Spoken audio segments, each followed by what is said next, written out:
Hello guys, this is Moe Espinosa. Welcome to my channel, and today we are going to do something a bit different.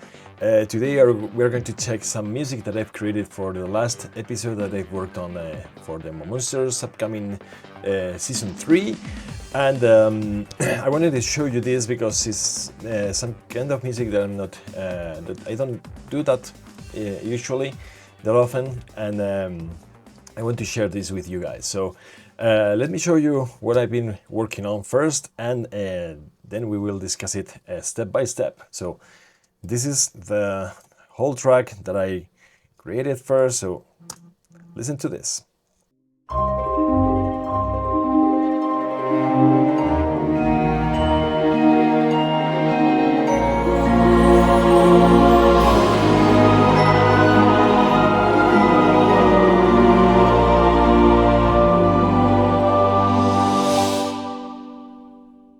Alright, as you can see, it's not nothing very complicated, but it creates this magical scenario, and I want to share with you what I have done with it. So first things first, let's go with the first instrument that I worked on.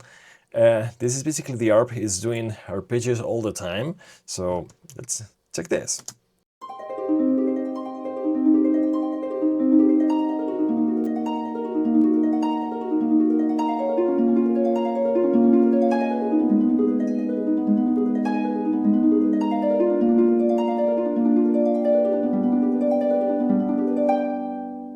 Okay, this is the first idea, the basic idea I worked on, the basic chords that I will build this over. This is C minor, E flat minor, B flat minor, A flat minor, B flat, G7th. G7th, why? Because I need to go to C after that, and this is dominant, and I needed to force it a little bit so that it could happen. So that was the very first idea I worked on. So after that, I thought on what could be the main instruments that I could use for this. When you want to sound magical, there are some elements that you want to have in mind.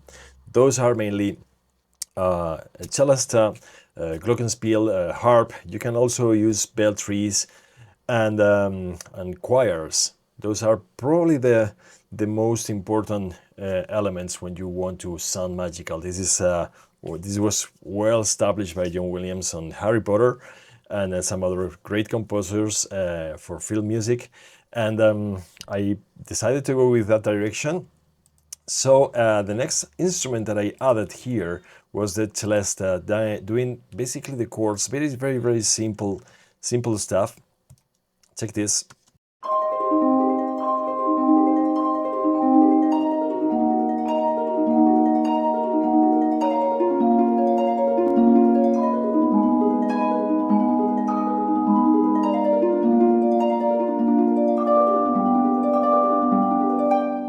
And then it's always a nice idea to include the glockenspiel doing some melodies. So I'm working on the Momonsters universe, and when it happens, this is the main melody that I have. I usually work with this melody.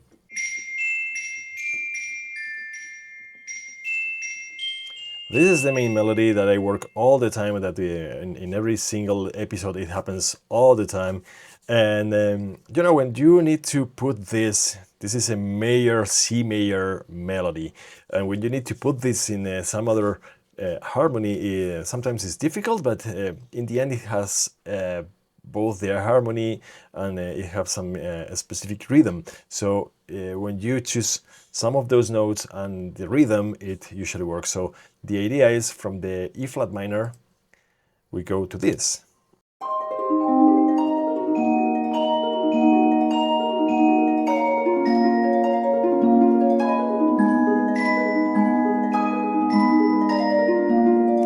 It's not exactly the same melody, but you know, it kind of does the effect, and it can remind you to the Momonsters universe. So after that, I decided to start working with the cello.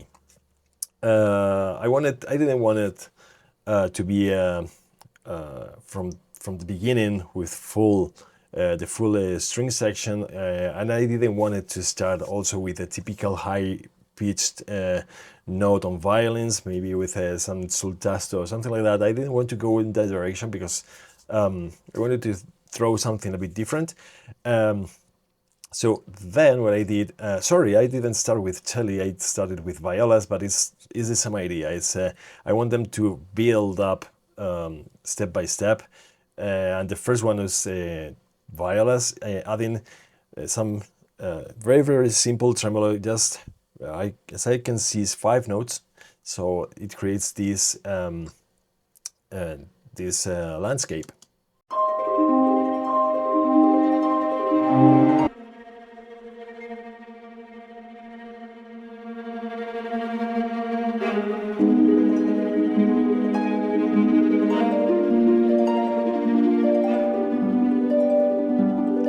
If we put this is from the top,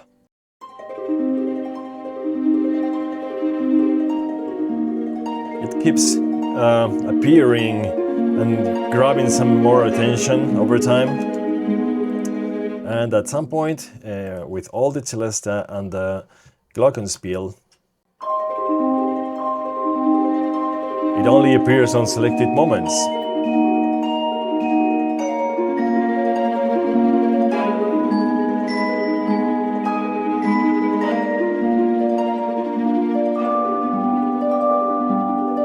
So the next thing is cello, and for this I wanted to add a specific melody. Let me play with the harp at once.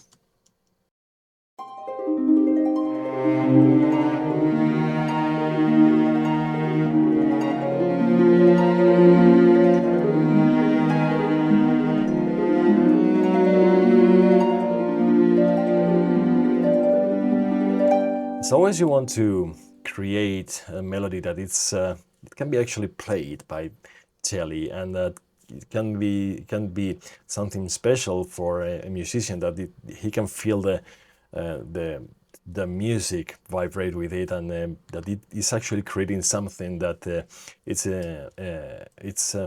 important for that part of music. And when you put everything together with all the things that we have up to this point, it sounds like this.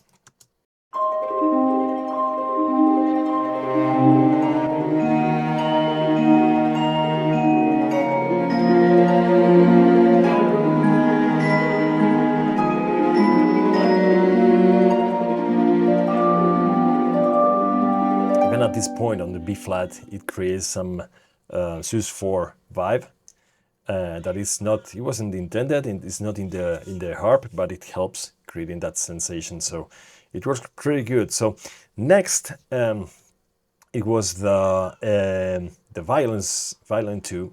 Let me show you. Goes here.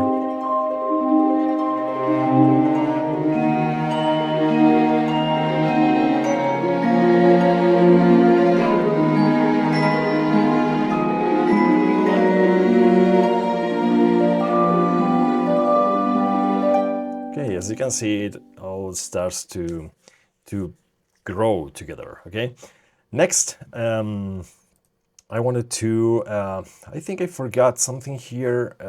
Just an important element that is not here is a spiccatos that I added then after this.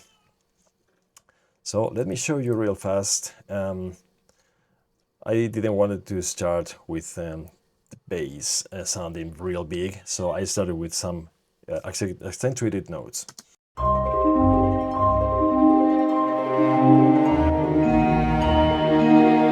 And then, yes, I add the bass here real big.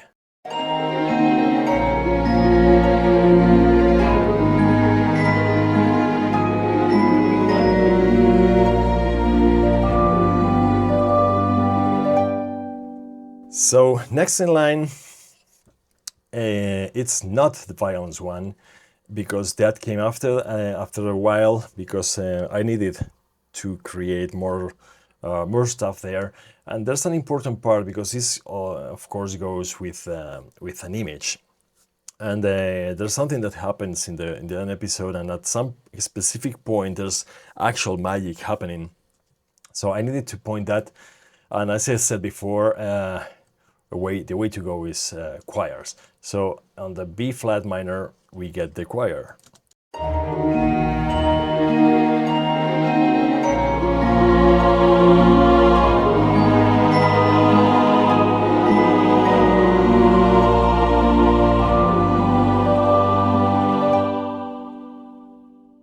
And then we have more stuff here. At some point I was listening to this, it was working real good.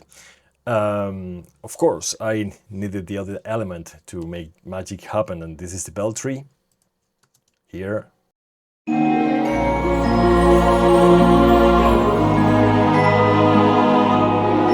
Then it all adds to the image and what is going on in the actual image. So next thing in line after that was the brass section. You might wonder why to add those elements. Let's listen to the brass section alone so that you can see what's going on here.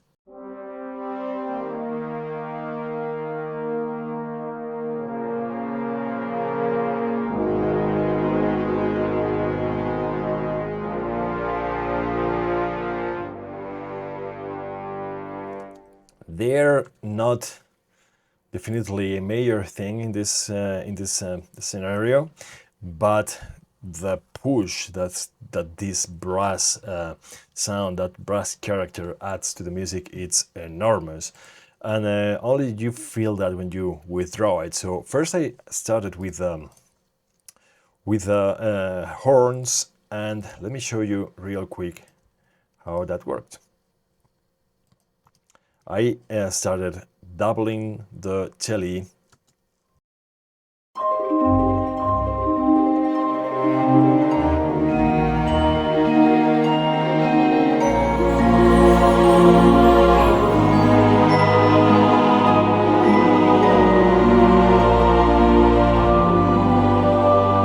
can actually feel that it's not that important.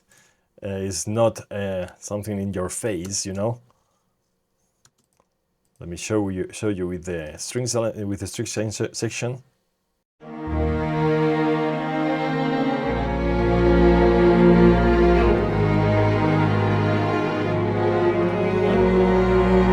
And check what happens when I add the trombone. So only with the string section at this point.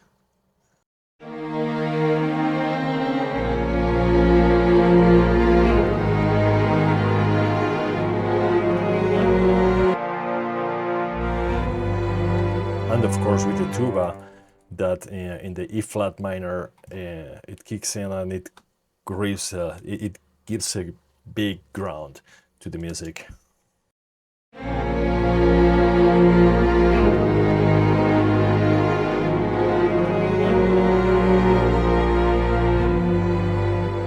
So when you add all the instruments at once with the celeste, the glockenspiel, and the choirs, let me show you how this sounds with the brass section, and at some point I'm going to withdraw it.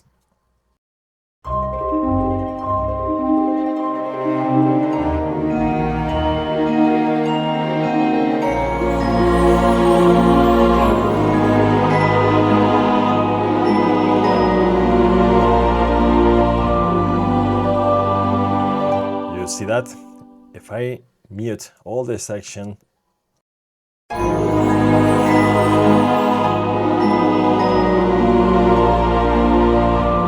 grows real big, right? So there are only a few elements left, more or less important. I have a triangle here to accentuate this moment. Nothing really important, but you know, you can add something there. Then we have a sustain symbol that allows the magic in the image to work, and then we have the tam-tam gong doing the explosion.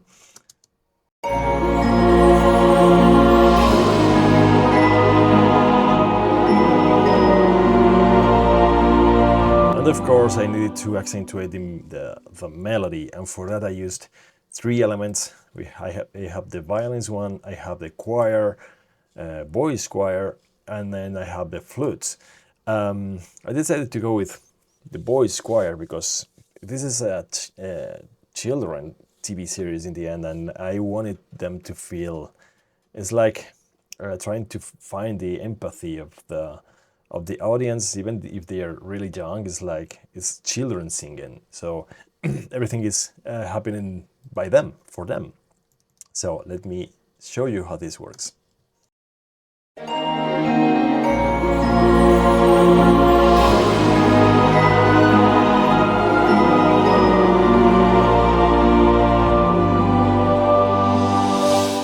You haven't actually realized how that works, let me show you without it. The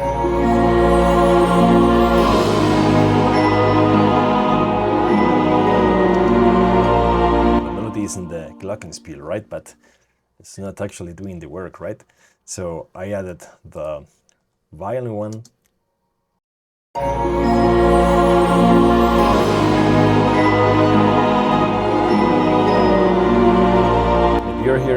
If you're using headphones, you will listen them in the left side of your headphones, but it's like it's still not there, you know.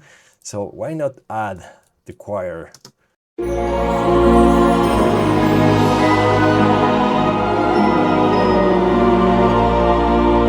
And then the flutes to add that airy texture up there.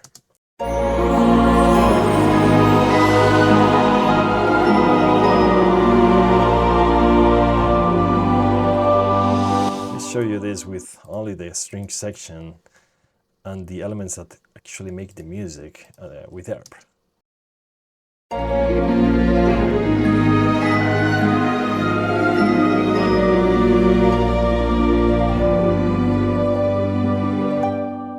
Of course, I forgot to mention that using voice, choir voice,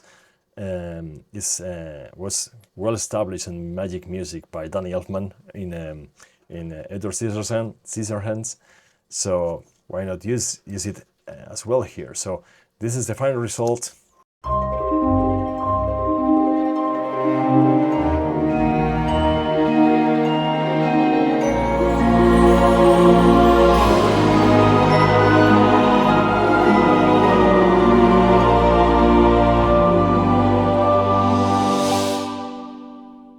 That's all I have. So I hope you enjoyed this video. If you haven't, please subscribe, give a like. It's free, you know.